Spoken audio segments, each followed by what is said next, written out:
Part 1 में हमने Indian constitution के हिस्टोरिकल बैकग्राउंड को कवर कर लिया था 1940 तक।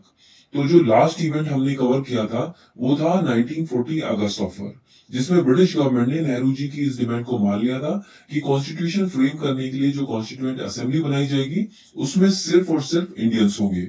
तो ये बात तो साफ हो गई थी कि कॉन्स्टिट्यूशन बनाने की जिम्मेदारी अब सिर्फ इंडियंस की है, लेकिन कॉन्स्टिट्यूएंट असेंबली की कॉम्पोजिशन कैसी होगी ये अपने आप में एक बहुत बड़ी पजल थी।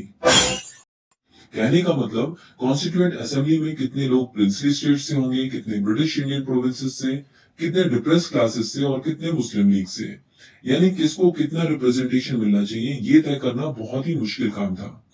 तो साल 1942 में ब्रिटिश गवर्नमेंट द्वारा इस पजल को सुलझाने की कोशिश की गई। मार्च 1942 में ब्रिटिश गवर्नमेंट ने इंडिया में सर स्टैफोर्ड क्रिप्स के नेतृत्व में एक मिशन भेजा, जिसे क्रिप्स मिशन कहा जाता है। क्रिप्स मिशन ब्रिटिश गवर्नमेंट का एक ड्राफ्ट प्रपोजल लेकर आया था। इस प्रपोजल में ये कह रहे थे कि वर्ल्ड वॉर 2 खत्म होने के बाद ब्रिटिश गवर्नमेंट एक इंडिपेंडेंट कॉन्स्टिट्यूएंट असेंबली बनाने के लिए तैयार है, और इस कॉन्स्टिट्यूएंट असेंबली के कुछ मेंबर्स प्रोविंशियल असेंबली से इलेक्ट होकर आएंगे और बाकी के मेंबर्स प्रिंसली स्टेट से होंगे, जिन्हें उस प्रिंसली स्टेट के प्रिंस नॉमिनेट करेंगे। इसी के साथ साथ यहाँ पर एक क्लॉज ये भी जोड़ा गया कि अगर कोई प्रोविंस या प्रिंसली स्टेट नए कॉन्स्टिट्यूशन के साथ नहीं जाना चाहता है तो वो अपना अलग कॉन्स्टिट्यूशन बना सकता है। उन्हें भी ब्रिटिश गवर्नमेंट अपनी कॉमनवेल्थ में शामिल कर लेगी। कांग्रेस और मुस्लिम लीग दोनों ने ही क्रिप्स मिशन को एक्सेप्ट करने से मना कर दिया। कांग्रेस ने रिजेक्ट किया क्योंकि क्रिप्स मिशन का ये वाला क्लॉज जिसमें ये कहा गया था कि अगर कोई प्रोविंस या प्रिंसली स्टेट नया कॉन्स्टिट्यूशन के साथ नहीं जाना चाहता है तो वो अपना अलग कॉन्स्टिट्यूशन बना सकता है, ये तो बिल्कुल पार्टीशन का ब्लूप्रिंट दे दिया था क्रिप्स मिशन ने। तो कांग्रेस को ये बिल्कुल भी बर्दाश्त नहीं था, क्योंकि इसे एक्सेप्ट करने का मतलब था देश बनने से पहले ही उसके टुकड़े करना। और अगर मुस्लिम लीग की बात करें तो मुस्लिम लीग ने क्रिप्स मिशन को इसलिए रिजेक्ट किया क्योंकि मुस्लिम लीग को चाहिए था मुस्लिम्स के लिए एक अलग देश यानी पाकिस्तान, और क्रिप्स मिशन में पाकिस्तान बनने की तो कोई बात हो ही नहीं रही थी।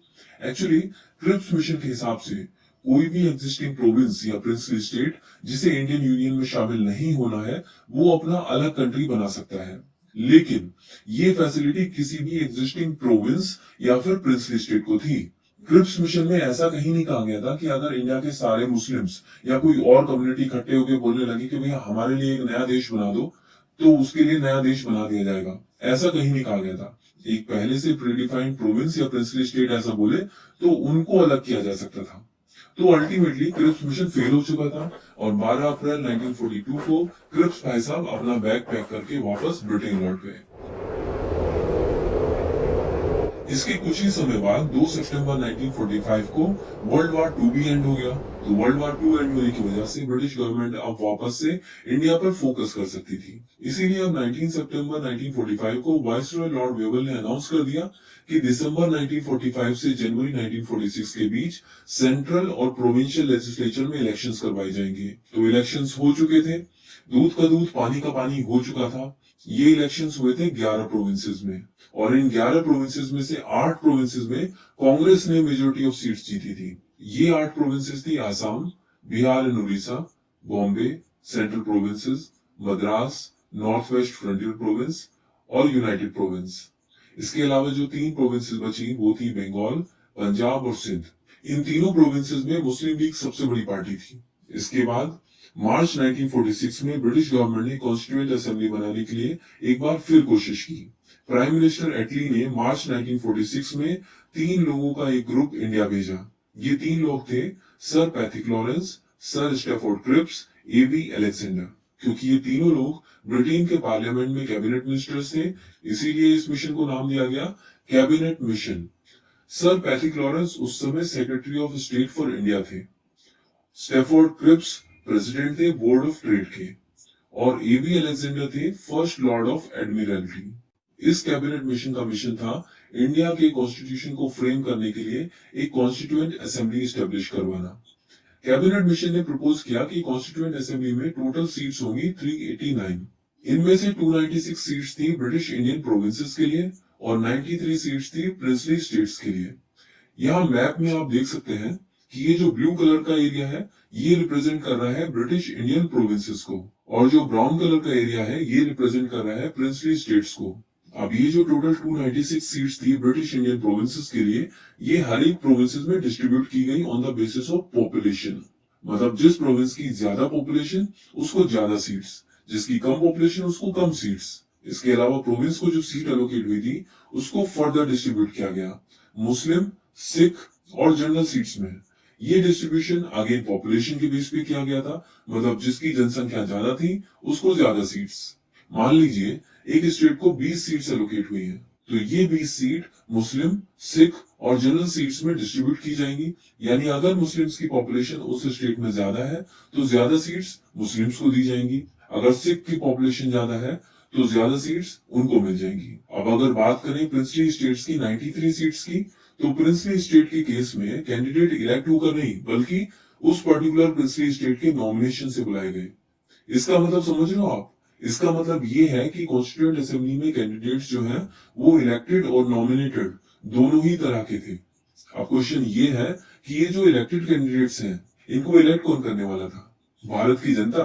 जी नहीं, इनको डायरेक्टली भारत की जनता इलेक्ट नहीं करने वाली थी। इनको इलेक्ट करना था प्रोविंशियल असेंबलीज के मेंबर्स को। और अभी थोड़ी ही देर पहले हमने देखा है कि प्रोविंशियल असेंबलीज के मेंबर्स को जनवरी 1946 के इलेक्शंस में जनता ने ही चुनकर भेजा था। यानी जनता ने चुन लिया था प्रोविंशियल असेंबलीज के मेंबर्स को, और इन प्रोविंशियल असेंबलीज के मेंबर्स को चुनना था कॉन्स्टिट्यूएंट असेंबलीज के मेंबर्स को। ये जो इलेक्शन हुआ था, इस इलेक्शन को कहते हैं डायरेक्ट इलेक्शन, क्योंकि यहां पर जनता डायरेक्टली चुन रही है। और ये जो इलेक्शन है, ये इलेक्शन है इनडायरेक्ट इलेक्शन। इनडायरेक्ट इसलिए क्योंकि यहाँ पर कॉन्स्टिट्यूएंट असेंबलीज की जो मेंबर्स हैं उनको भी जनता ही चुन रही है, बट इनडायरेक्टली। मतलब जनता ने अपने प्रतिनिधि चुने और उनके प्रतिनिधि इनको चुन रहे हैं। तो ये जो कॉन्स्टिट्यूएंट असेंबली के इलेक्शंस होने थे, ये हुए थे 1946 के जुलाई और अगस्त महीने में। इन 296 सीट्स में से 208 सीट्स पर इंडियन नेशनल कांग्रेस के कैंडिडेट्स आए और 73 सीट्स पर मुस्लिम लीग के कैंडिडेट्स, और बची हुई 15 सीट्स पर कुछ और पार्टीज और इंडिपेंडेंट कैंडिडेट्स आए। इसके अलावा जो प्रिंसली स्टेट्स की 93 सीट्स थी वो खाली पड़ी रह गई, क्योंकि प्रिंसली स्टेट्स ने अपने कैंडिडेट्स नॉमिनेट नहीं किए थे। बेसिकली प्रिंसली स्टेट ने नॉमिनेट करने से मना कर दिया, क्योंकि उन्होंने कॉन्स्टिट्यूएंट असेंबली से अलग रहने का ही निर्णय लिया। और इसी के साथ साथ मुस्लिम लीग ने भी कैबिनेट मिशन को मानने से मना कर दिया, क्योंकि इन्हें भी तो मुस्लिम्स के लिए एक सेपरेट स्टेट पाकिस्तान चाहिए था, और वो अब इन्हें कैबिनेट मिशन में बनते हुए दिख नहीं रहा था। तो जो कॉन्स्टिट्यूएंट असेंबली की पहली मीटिंग हुई 9 दिसंबर 1946 को, उसमें ना तो मुस्लिम लीग शामिल हुई और ना ही प्रिंसली स्टेट के नॉमिनेटेड सदस्य। इस मीटिंग में कुल 211 लोग पहुंचे, जिसमें 208 तो कांग्रेस के ही थे। फ्रांस की एक परंपरा को फॉलो करते हुए इस मीटिंग के सबसे बुजुर्ग सदस्य डॉक्टर सचिदानंद सिन्हा को कॉन्स्टिट्यूएंट असेंबली का टेम्पररी प्रेसिडेंट बना दिया।